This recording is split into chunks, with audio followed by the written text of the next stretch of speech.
السلام علیکم ورحمۃ اللہ وبرکاتہ۔ جنت کے اعلیٰ لباس حاصل کرے۔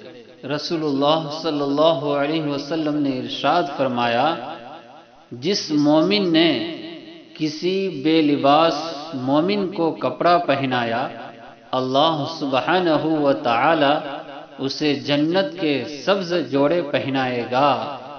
اور جس مومن نے اپنے بھوکے مومن بھائی کو کھانا کھلایا، اللہ سبحانہ و تعالی اسے روز قیامت جنت کے پھل کھلائے گا۔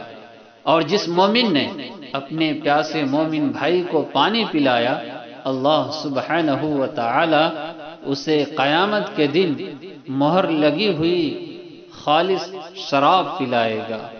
اپنے ارد گرد نظر ڈالیے، بہت سے فقراء مساکین ایسے ملیں گے جن کے پاس سردی سے بچاؤ کا سامان نہیں۔ ایسے لوگوں کے لیے گرم کپڑوں اور لباس کا فوری بندوبست کیجیے اور پائیے جنت کے اعلیٰ اور قیمتی لباس۔ اللہ ہم سب کو عمل کرنے کی توفیق عطا فرمائے، آمین۔